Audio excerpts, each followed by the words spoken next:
Hello बच्चों, आज मैं इतिहास के जानो सीरीज में एक नई टॉपिक को लेकर के आई हूँ और वो है उत्तर वैदिक और ऋग वैदिक काल का डिफरेंस।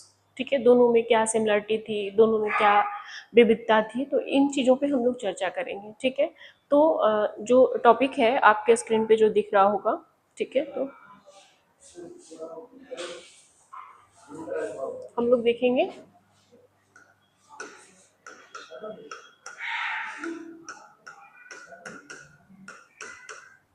वैदिक संस्कृति का तुलनात्मक अध्ययन। ठीक है, यानी कि कंपेयर करके पढ़ेंगे हम लोग। ठीक है, तो हम लोग ना इस तरह से दो सेक्शन डिवाइड करेंगे और दोनों सेक्शन को दो भागों में बांटेंगे। एक तरफ हम लोग लिखेंगे ऋग्वैदिक काल, ठीक है,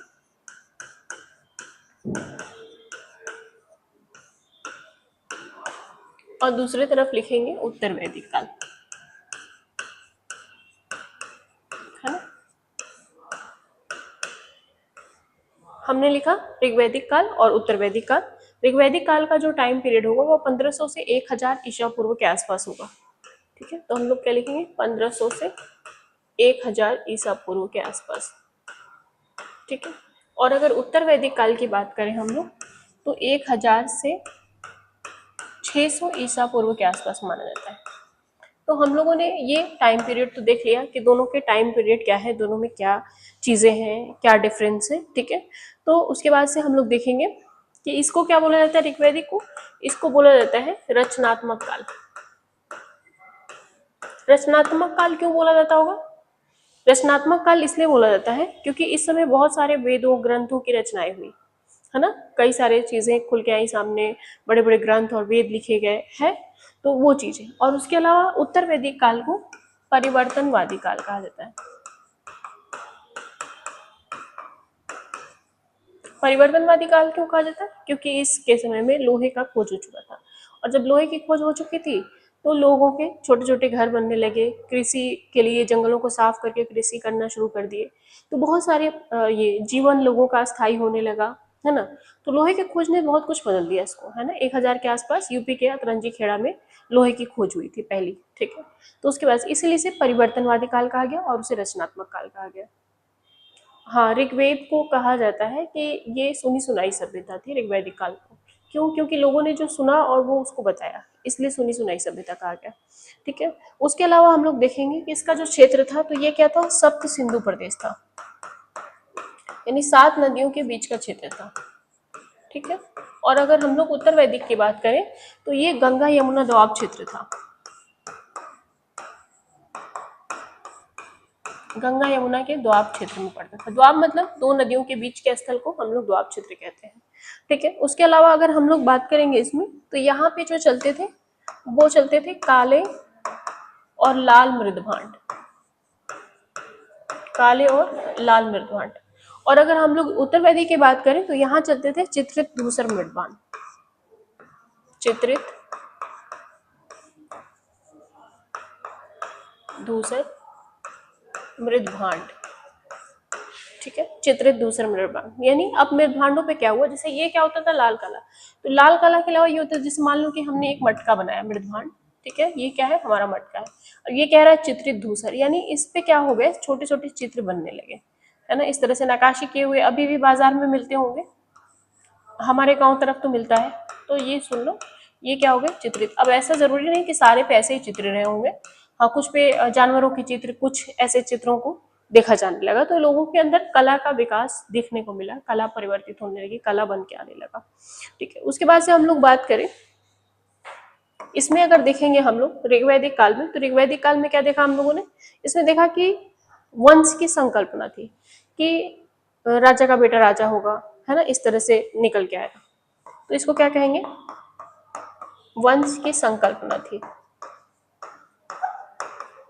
ठीक है, और अगर हम लोग इसमें बात करें तो इसमें गोत्र की संकल्पना थी। क्या थी? गोत्र की संकल्पना थी,